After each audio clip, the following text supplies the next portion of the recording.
왜 정조가 죽은 그날 밤 누구도 반대하지 못했을까? 왜 아직 11살에 불과한 아이가 왕이 되었고, 왜 조선은 그 순간부터 다른 길로 향하게 되었을까? 이 모든 질문의 중심에는 한 이름이 있다. 정순왕후 김씨. 1800년 6월 28일 한여름에 끈적한 더위가 가라앉지 않은 창덕궁의 밤이었습니다. 조선의 22대 왕 정조의 거처인 영춘헌주위로 무거운 침묵이 흐르고 있었습니다. 그리고 그 침묵은 이내 찢어질 듯한 통곡 소리로 바뀌었습니다.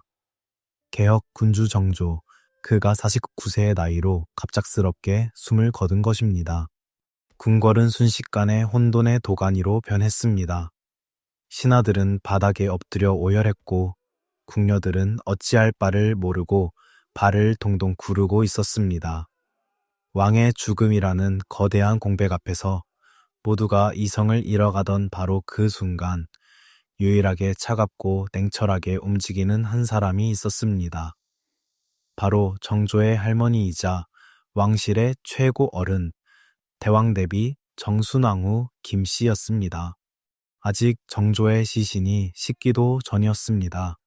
그녀는 주저함이 없었습니다. 눈물 대신 서늘한 눈빛으로 승정원 관리들을 호출했습니다. 그리고 벼락 같은 명령을 내립니다. 어린 세자 순조를 즉시 왕위에 올리고 내가 수렴청정을 하겠노라. 보통의 경우라면 국상의 절차를 논의하고 슬픔을 나누는 것이 먼저였을 터입니다. 그러나 그녀의 결정은 비정상적일 만큼 빨랐고 너무나도 준비된 듯 치밀했습니다. 마치 이 순간만을 오랫동안 기다려온 사람처럼 말입니다.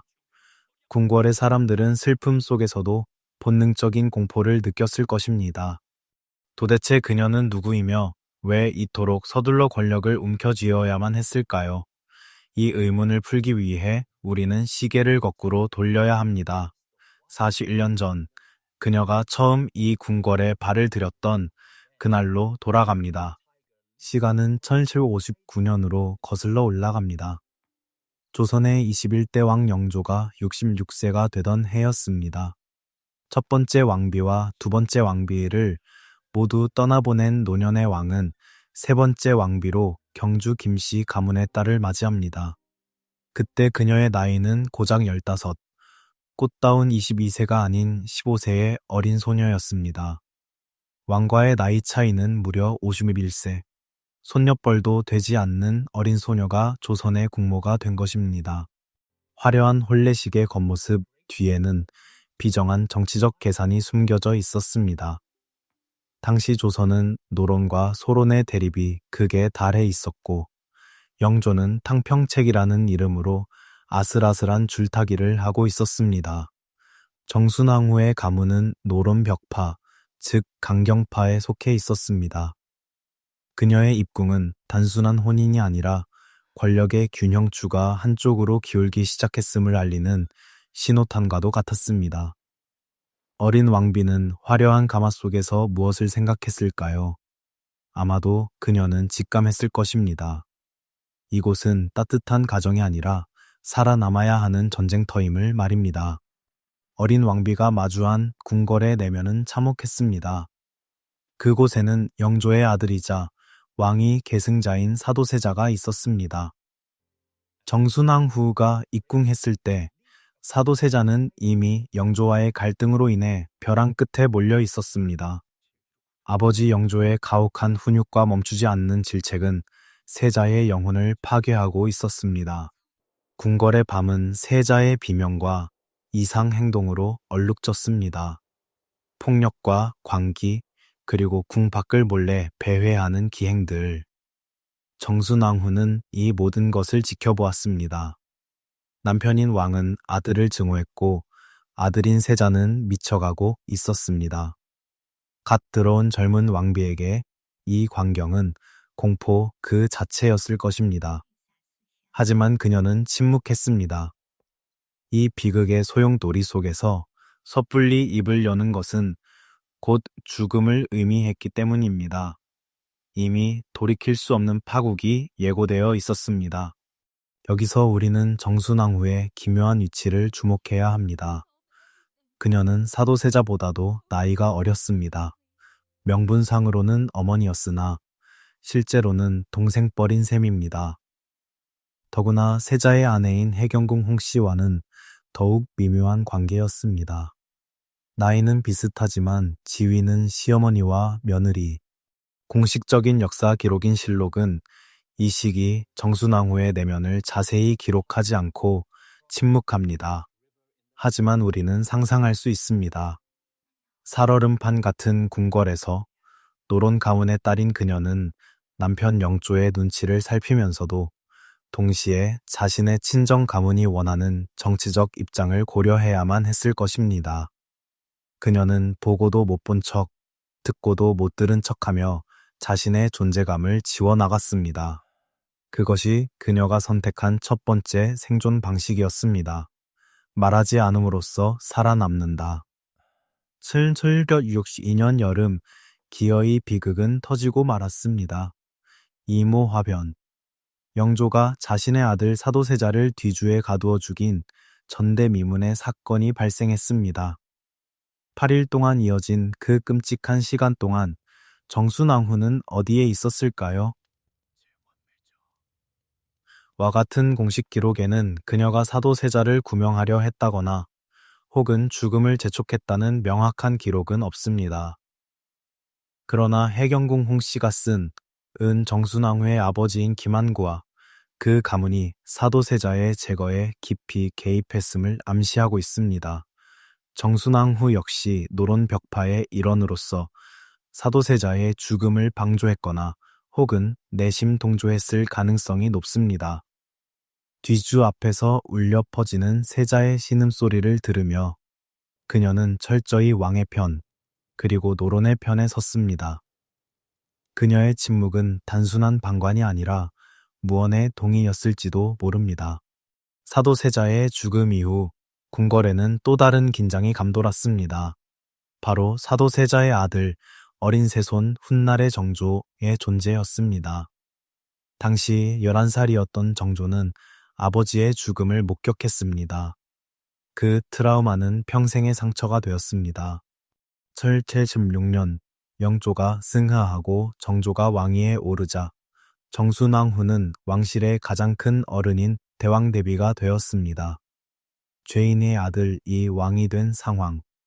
사도세자를 죽음으로 몰고 간 노론 벽파와 정순왕후에게는 위기였습니다. 하지만 정조는 즉위일성으로 과인은 사도세자의 아들이다 라고 선포하면서도 할머니인 정순왕후에게는 극진한 효를 다하는 모습을 보였습니다. 정순왕후 역시 겉으로는 정조를 존중하며 정치 일선에서 물러난 듯 보였습니다. 그러나 이것은 평화가 아니었습니다. 수면 아래에서 서로의 목을 겨누고 있는 차가운 대치였습니다. 그녀는 자신의 때가 오기를 기다리며 더 깊은 침묵 속으로 들어갔습니다. 정조의 시대는 개혁의 시대였습니다. 규장각을 설치하여 인재를 모으고 장용영을 창설하여 왕권을 강화했습니다. 또한 남인과 시파를 등용하여 노론 벽파를 견제하고 아버지 사도세자의 명예를 회복하려 애썼습니다. 심지어 당시 사교로 배척받던 천주교에 대해서도 비교적 관대한 태도를 보였습니다. 이 모든 개혁은 정순왕후와 노론 벽파가 지키고자 했던 성리학적 질서와 기득권에 대한 정면 도전이었습니다. 정순왕후는 대조전 깊은 곳에서 이 모든 변화를 지켜보았습니다. 겉으로는 조용했지만 그녀의 내면에서는 불만이 차곡차곡 쌓여가고 있었을 것입니다. 국가의 근본이 흔들리고 있다. 고 그녀는 믿었을지 모릅니다. 정조와 정순왕후 두 사람 사이에는 팽팽한 긴장감이 흘렀지만 겉으로는 평온한 척 가장된 평화가 유지되었습니다. 하지만 그 평화는 영원할 수 없었습니다. 그리고 다시 1800년 여름으로 돌아옵니다. 정조의 몸에 난 종기가 급격히 악화되었습니다. 왕의 병세는 손쓸 새도 없이 나빠졌고 의관들도 당황했습니다. 세간에는 독살설이 돌 만큼 갑작스러운 죽음이었습니다. 하지만 독살설의 진위보다 더 중요한 것은 정조가 유언조차 남기지 못하고 눈을 감았다는 사실입니다. 권력의 공백. 이것은 누군가에게는 절호의 기회였습니다. 6월 28일 그날 밤 정순왕후가 그토록 신속하게 망설임 없이 수렴청정을 선언할 수 있었던 이유. 그것은 그녀가 지난 수십 년간 사도세자의 죽음, 정조의 즉위, 그리고 그 모든 개혁 정치를 지켜보며 칼을 갈아왔기 때문이 아니었을까요? 그녀는 이미 알고 있었습니다. 정조가 사라진 조선을 다시 어디로 돌려놓아야 할지. 그녀의 머릿속에는 이미 새로운 조선의 청사진이 그려져 있었던 것입니다. 창덕궁의 곡소리가 깊어가는 밤, 정순왕후의 차가운 눈빛은 이미 미래를, 아니 과거로의 회귀를 보고 있었습니다. 모든 것은 이미 준비되어 있었습니다. 1800년 6월, 정조의 갑작스러운 죽음과 함께 창덕궁에는 무거운 장막이 드리워졌습니다. 11살의 어린 나이로 즉위한 순조가 옥좌에 앉았으나 그 뒤에는 조선 역사상 가장 강력한 여성 권력자가 자리하고 있었습니다. 얇은 대나무 발 하나를 사이에 두고 어린 왕 뒤에 앉은 대왕 대비 정순왕후 김씨. 그녀가 바로 이 시기 조선의 실질적인 주인이었습니다. 수렴청정이라는 명분 아래 그녀가 쥔 권력은 절대적이었습니다.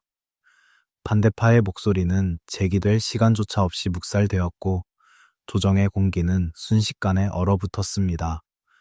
그녀는 마치 이 순간을 위해 평생을 기다려온 사람처럼 망설임 없이 조선의 시계를 거꾸로 돌리기 시작했습니다. 그녀가 휘두른 첫 번째 칼날은 정조가 평생을 바쳐 구축해온 인적 기반을 향했습니다. 정조의 탕평책 아래 등용되었던 남인과 시파 세력들은 추풍 낙엽처럼 쓸려 나갔습니다. 개혁의 상징과도 같았던 다산 정약용이 유배길에 올랐고 정조의 총애를 받던 핵심 인물들이 줄줄이 파직되거나 투옥되었습니다. 그 빈자리는 오직 정순왕후의 친정 세력인 노론 벽파 인사들로 채워졌습니다.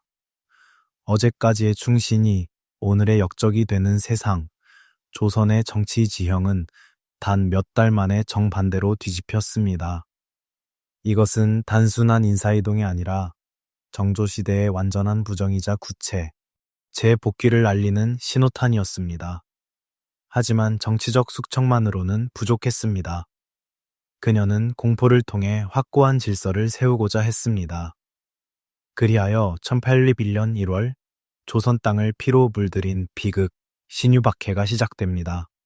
정조시대에 묵인되었던 천주교는 이제 국가의 질서를 파괴하고 인륜을 저버리는 사교로 규정되었습니다. 정순왕후는 서슬퍼런 하교를 내려 오가작통법을 엄격히 적용해 천주교도들을 뿌리 뽑으라 하고 명령했습니다. 이것은 종교 탄압의 외피를 쓴 거대한 정치적 학살이었습니다. 박해의 실상은 참혹했습니다. 청나라에서 입국한 조선 천주교회의 구심점, 주문모 신부가 자수했음에도 불구하고 세남터에서 참수되었습니다. 조선 최초의 세례자 이승훈이 처형되었고 명문가 출신의 정약종은 끝까지 신앙을 지키다 형장의 이슬로 사라졌습니다. 비극은 남녀노소를 가리지 않았습니다. 수많은 여성 신자들이 배교를 강요받으며 모진 고문을 당했고 일가족이 몰살당하는 참극이 전국 곳곳에서 벌어졌습니다.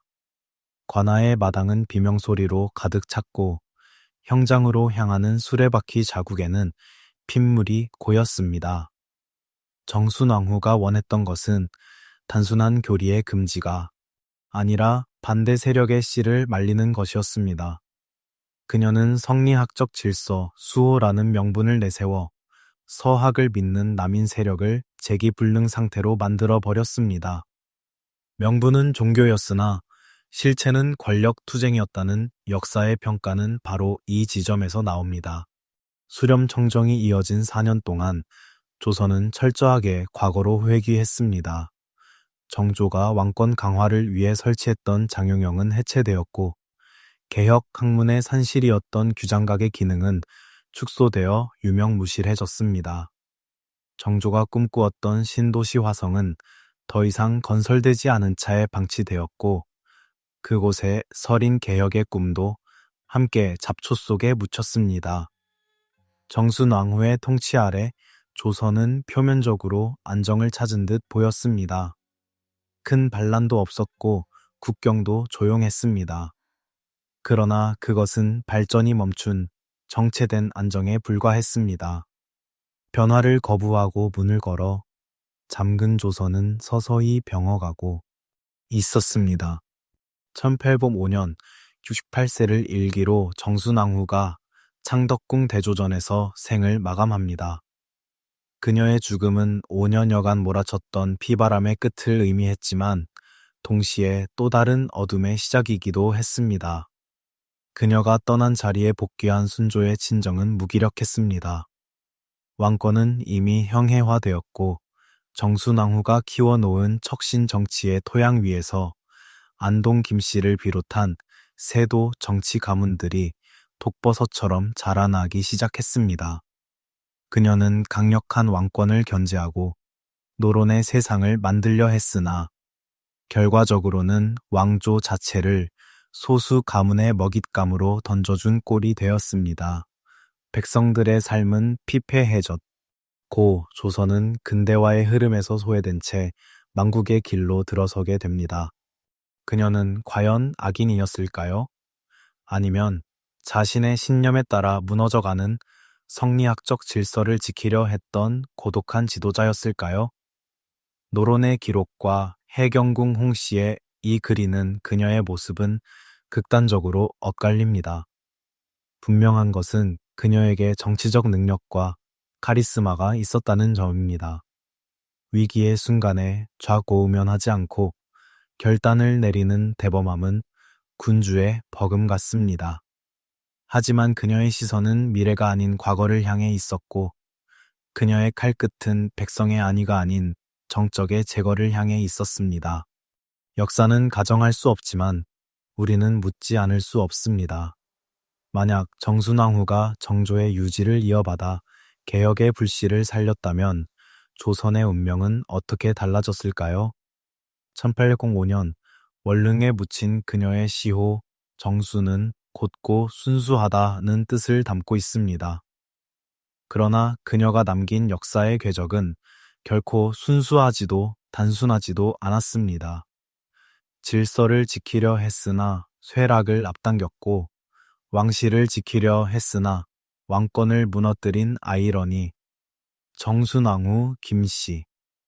그녀는 시대와 불화한 강력한 권력자였으며 그녀의 선택은 조선이라는 거대한 배의 키를 돌려놓았습니다. 그 방향이 멸망을 향하고 있었다는 사실을 그 뜨거웠던 여름날의 그녀는 과연 알고 있었을까요? 모든 것이 멈춘 듯한 창덕궁의 고요함 속에 역사의 준엄한 질문만이 메아리칩니다. 정순왕후 김씨는 조선을 무너뜨린 인물도 구원한 인물도 아니었다. 그녀는 다만 자신이 믿었던 질서와 세계를 끝까지 지키려 했던 사람이었다. 그러나 역사는 언제나 선택의 의도보다 결과로 평가된다. 정조의 개혁은 멈추었고 수렴청정 아래에서 조선은 안정을 얻는 대신 미래를 잃었다. 신유박해의 피는 사라졌지만 그 침묵은 오래 남아 세도 정치라는 그림자로 이어졌다.